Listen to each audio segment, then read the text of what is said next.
Well, a new season is upon us. The preseason is finally over. How did the Ducks do against the Kings? Who impressed the most? We'll talk about all that and more on today's Locked On Anaheim Ducks. You're Locked On Ducks, your daily podcast on the Anaheim Ducks, part of the Locked On Podcast Network, your team every day.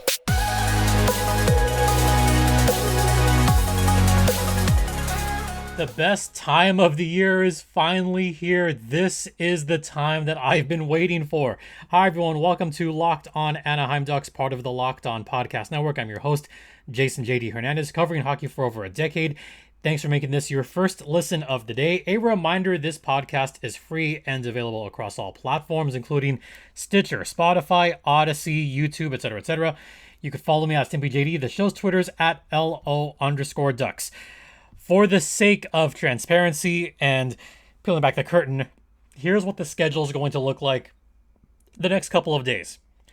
Obviously, there was no podcast yesterday. I was a bit under the weather. Actually, I was a lot under the weather. Just not feeling good. So we had to table that episode yesterday. So here's what the schedule is going to look like today. This is episode number 1. Episode number 1 is coming to you right now in the afternoon.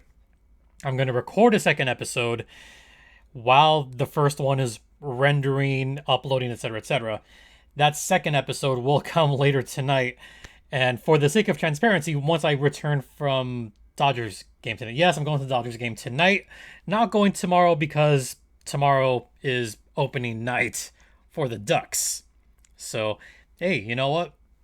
At least I'm going to one playoff game. So that's for the sake of transparency what's going on. So expect another episode late tonight. That'll be Tuesday night, Wednesday morning show. And then Wednesday will be another show. And that'll be the return of Zuri. Yeah, I shall be making an appearance. I mean, I'm trying to make it like a little more, like not professional, like I'm trying to make it so she comes on once in a while, not every day. But I'll try to bring her on as often as possible. So, yeah, that's what's going on with the show the next couple of days. Thursday, I'm specifically going to look at the Gulls roster and maybe a little bit of Ducks talk. Actually, I'll talk about the Gulls roster a little bit towards the end of Thursday's episode.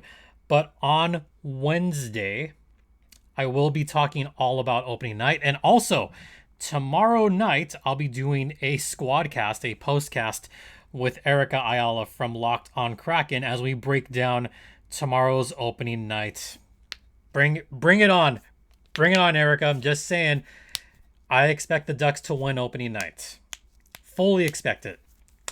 All right. So let's talk about that game between the Kings and the Ducks really quick.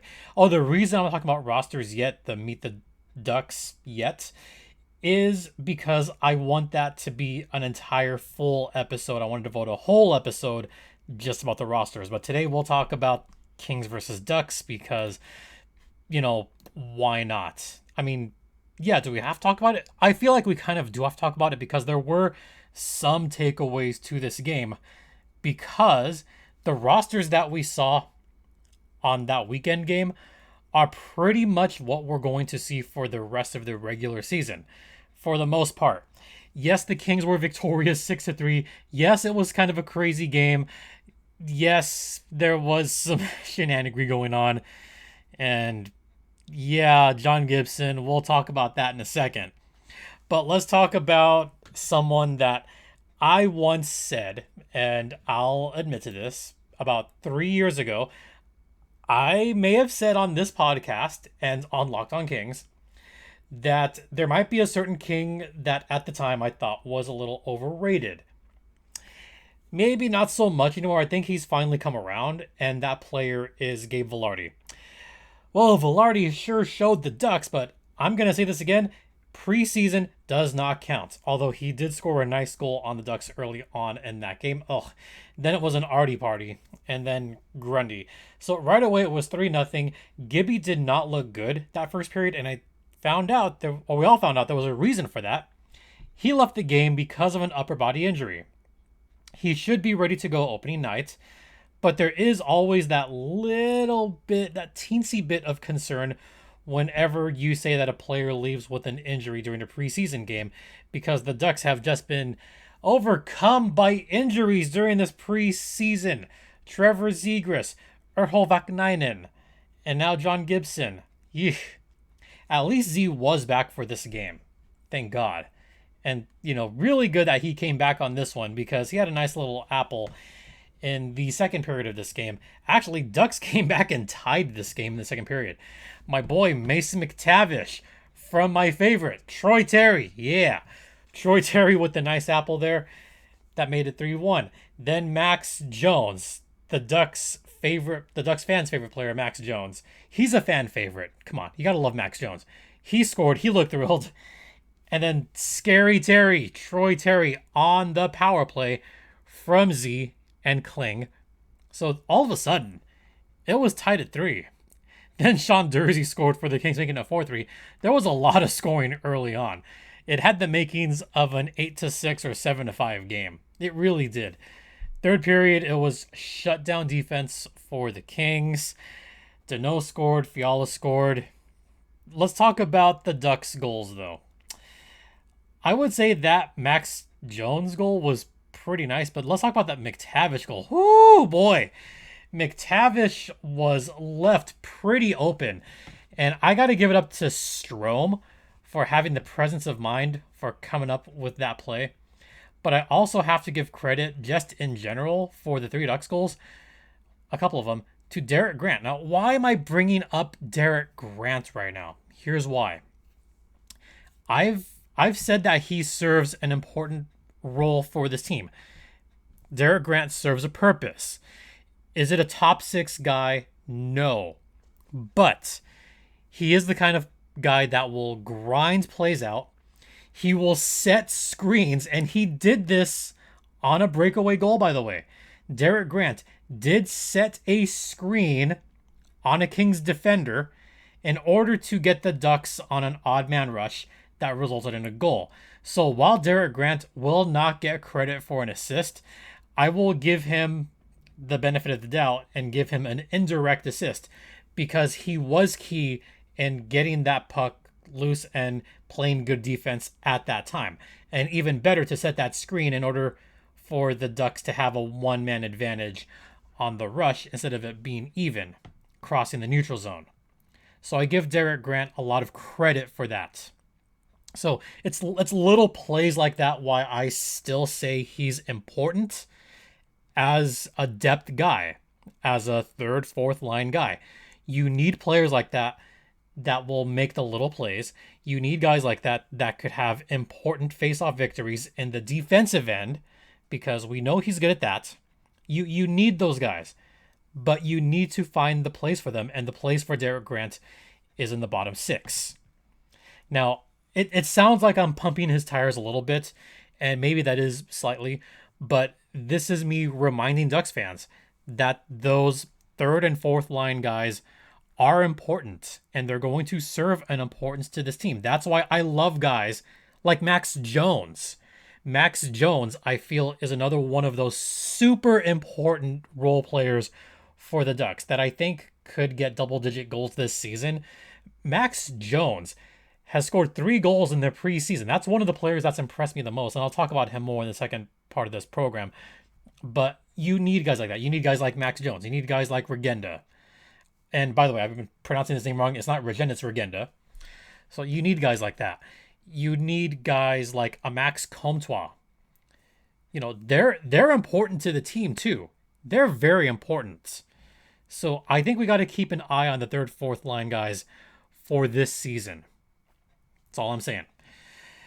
By the way, Kings did win 6-3. They also won in the shootout. The fake exhibition shootout. Yippee. Yay, you can tell I'm thrilled about that. All right, we're going to head into the first intermission, but first, let's talk about Built Bar, my favorite protein bar, and something that I've been using a lot, training for a marathon, which is coming up in a month. 4 weeks. 4 weeks from Sunday, I'll be running the New York City Marathon, and I need a boost to pick me up. And, I typically grab a protein bar, And what better protein bar than Built Bar, which has only 130 calories on average, only about 4 to 5 grams of sugar, packed with 17 grams of protein. And also, I love their Built Boost. I drank a lot of Built Boost over the last couple days just to get myself back up and running. The immunity boost is really good. And also Built Puffs. Built Puffs are the best. So if you want to try it for yourself, head over to built.com right now. Use promo code LOCKED15. That's LOCKED15 to get 15% off your next order of Built Bar, the best tasting protein bar ever. Welcome back to Locked On Anaheim Ducks, part of the Locked On Podcast Network. You're locked in with Jason JD Hernandez, and I stress the Locked On Anaheim part because I'm a big Disney person. I used to have a pass. I go to Disneyland pretty often, so I'm a big Disney fan. If you're on the video side, you may have noticed the shirt that I'm wearing. If you can figure out what this is from, you're a real one. That's all I'm saying. Yep, you're a real one if you know what Disney movie that's from. Yes, that is a game show / Disney shirt. I'm a big game show fan as well. I've had Hockey Jeopardy on here. I'm a big Jeopardy Wheel of Fortune guy. By the way, shout out to a friend of mine, Megan, who was on Wheel of Fortune last night, and I'll just spoil it. She did not win, but she solved a couple puzzles. Had a pretty decent outing, so congrats, Megan, on making Wheel of Fortune. Yeah, cool to watch, and a little bit of a surprise. I didn't know she was on until pretty much like right when it aired. And I was like, wait, I know her. I was like, wait a minute. That's Megan, who's a running buddy. So yeah, that was awesome. All right, enough of the chit chat. Let's talk about players that impressed me during this preseason. Actually, before I do that, I just want to focus on the shootout briefly on the weekend. Did you notice that both the Kings and the Ducks had a little bit of gamesmanship by trotting out all their defensemen during the practice shootout? How neat was that? Every defenseman for both teams participated in the shootout. Every single one. Klingberg, Fowler, Drysdale, Shaddy, Beaulieu, Kulikoff. They all participated in the shootouts. That was kind of neat. It was also kind of weird seeing guys like, Matt Roy and Alex Edler and Mikey Anderson in the shootout for the Kings. That was weird. And I didn't really catch what was going on until the second shooter for each team, because I was like, okay, start off with the defender, why not? Then I realized what was going on, that they were going to send out all 6 defensemen. It finally went to the 7th round. Zegras on the shootout did not score. Boo, let's not talk about the rest of the shootout. Whatever. But that was kind of fun to watch. Plus, how often are you going to see guys like Shaddy and Kulikov in the shootouts? That almost never happens, folks. Almost never. Okay. So here's who impressed me the most during this preseason. I'm going to start off with Derek Grant. Look, believe it or not, he led the team in points during the preseason with 6. Yeah, would you believe that? Derek Grant led players in points this preseason. Ooh, boy, that's a weird one to say. The Elite 1C, Derek Grant. But again, he serves a purpose. Good luck on the 4th line, Derek. I'm rooting for you, buddy. Who else impressed me? Rocco Grimaldi. Now, I know what happened with Rocco, but he still looked impressive, and I hope he finds a decent role with wherever he ends up. Troy Terry, picking apples left and right, 5 points in the preseason. I liked him a lot, a whole lot. Max Jones, who, by the way, led the Ducks in goal scoring with 3 goals during the preseason. Now, here's where I continue my talk on Max Jones from the first segment. This is a guy that Ducks fans should want to root for. This is a guy, first off, that is beloved by Ducks fans on Twitter because he's very active on Twitter and he will reply to everybody, pretty much everybody. I mean, he's replied to me a couple times. He's replied to a lot of you listening. If you follow Max Jones on Twitter, you'll find that he's very receptive. He loves the responses. He enjoys Anaheim, and he enjoys the fan love that he gets here. Absolutely.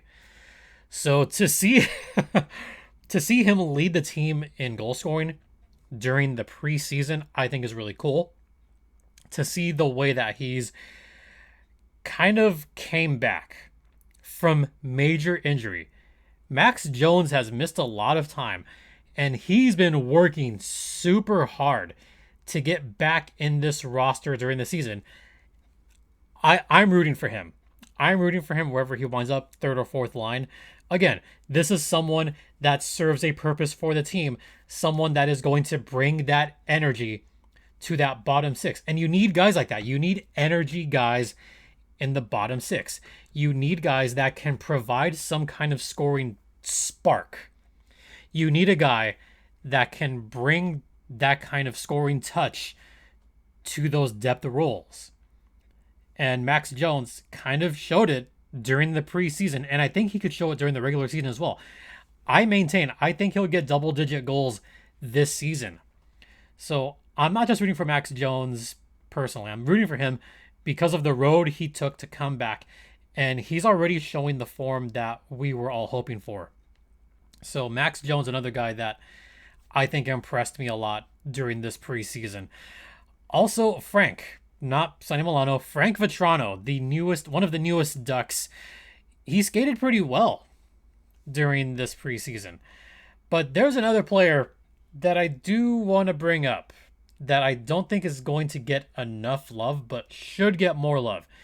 Dimitri Kulikoff. He played a lot of minutes during the preseason. In fact, he had some pretty good minutes during the preseason and got a couple of apples. He's going to serve a role for the Ducks as well. More the purpose that if he pairs up with Jamie Drysdale, and looking at the practice lines, that's what it's looking like going to happen. It looks like it's going to be Kulikov and Drysdale on second line defense. That's fine. Kulikov is a perfectly competent defender. He has a pretty decent scoring touch. And to put him on a line with Drysdale, I think does take a little bit more pressure off of JD, and will let Drysdale's game hopefully begin to flourish more and more. And for Drysdale to learn from some of the vets like a Klingberg, like a Fowler, like a Kulikov, that'll only help JD more later down the line. So that's someone else that I look at to be a good player is Kulikov. So those are some of the Ducks that have impressed me so far this preseason and will hopefully continue to impress during the regular season. All right, we will be right back after the second intermission. Stay locked in, folks.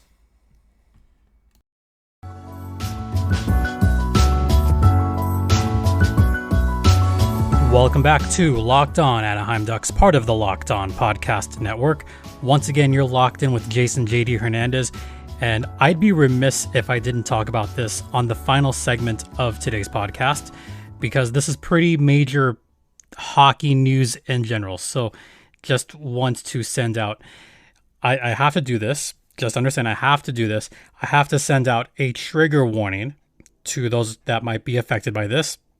Now that I said that, you probably know the direction in which this podcast is going. So just bear with me, but that does come with a trigger warning. With that said, there were multiple stories that came out across the world of hockey over the last couple days. And let's start with the big one that took place in Tampa Bay. About 3-4 days ago, there was a statement that came out from an Emily Smith, who made a statement on being groomed and sexually abused by Ian Cole, currently of the Lightning, formerly of teams such as the Pittsburgh Penguins. And it's a pretty long statement. If you haven't read it yet, it's pretty jarring.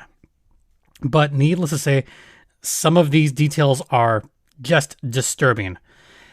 What happened was Ian Cole groomed her while she was in high school and asked her to leave school and meet up with him at hotel rooms while he was in the NHL and while she was still in her school uniform.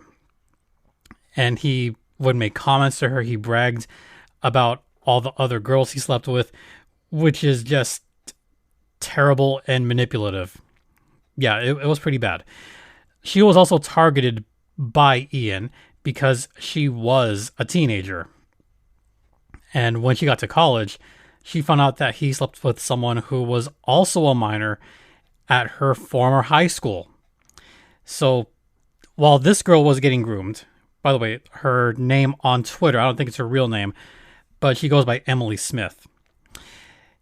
I mean, she not only was she getting groomed, but he did this to other girls as well.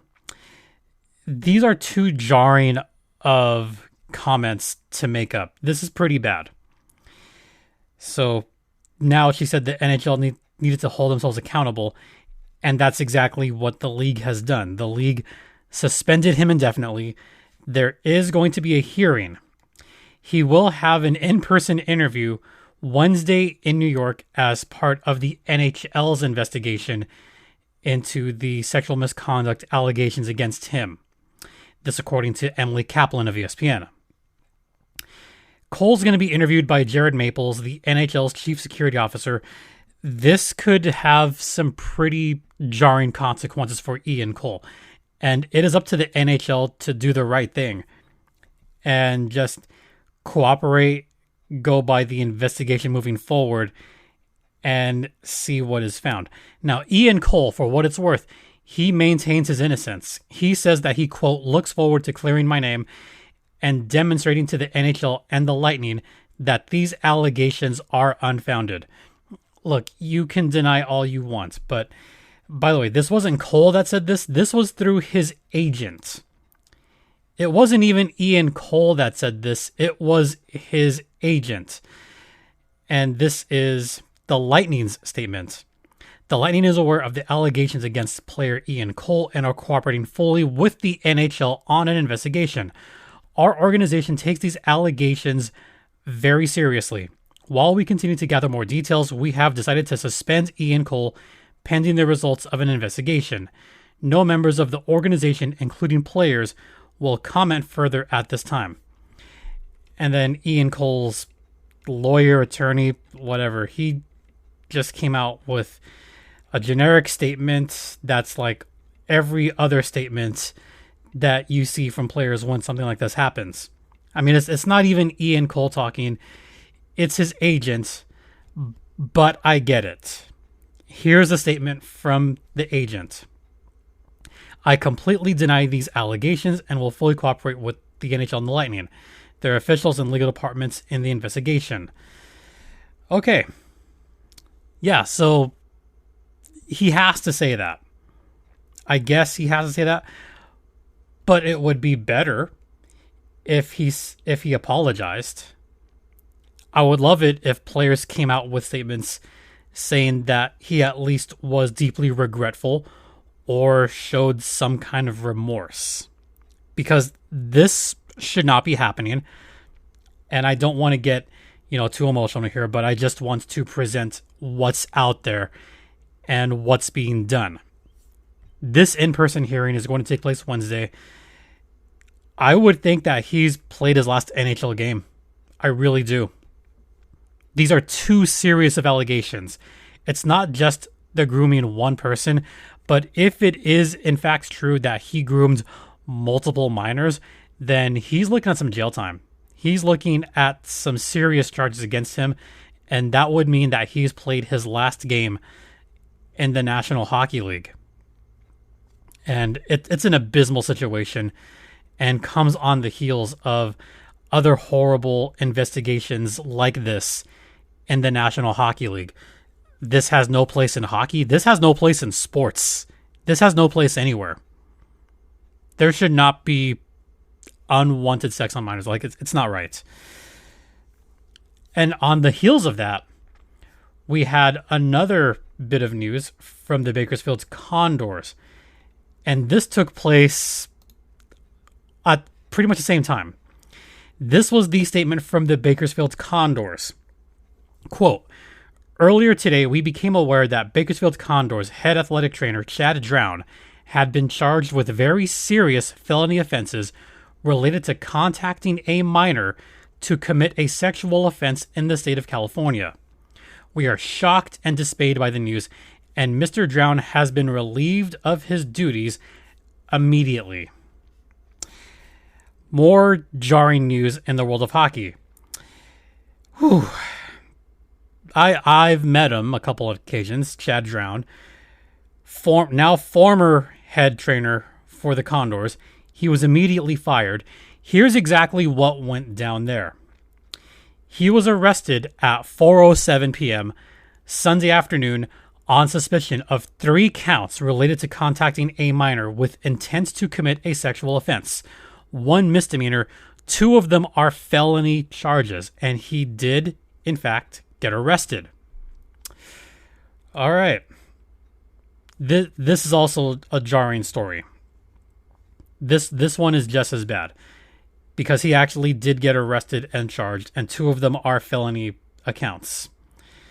These are both heinous crimes. They're both really bad. We do have more on the Chad Drown story. So what happened was that he contacted a minor, and he was arranging to meet a minor for that purpose at an arranged place. Now, the arrest itself was part of a decoy operation. So what happened there was he did actually contact the minor, and he did arrange to meet that minor. Once Bakersfield or Kern County Sheriff got a hold of that, they did a decoy operation where they would catch him in the act again. And that's exactly what happened. So he got arrested Sunday thinking that he was going to meet someone else, and he got arrested. So that's what's going on in Bakersfield. Now, here's the connection. He spent the last 4 years with the Condors. He was a trainer with the Roadrunners the year before. And before that, he worked in junior hockey as a ref, but also as a trainer and also an athletic therapist for the Hockey Canada under 18 team. So he was also part of Hockey Canada around all those times where horrible things were happening. And again, this came on the heels of the Ian Cole situation, and this also comes on the heels of Hockey Canada going through its own stuff.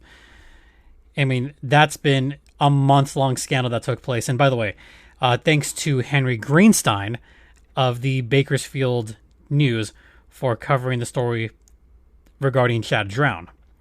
As far as Hockey Canada, we got some news come out this morning that several members of the board of the chairman's board, they're gone. They're done in Hockey Canada. That's a start as well. So at least as far as the Hockey Canada stuff is concerned, it's the first step in the right direction. I don't know if it's going to completely absolve of everything that happened. I mean, the executives did testify that Hockey Canada paid about $9 million to 21 sexual abuse claimants since 1989.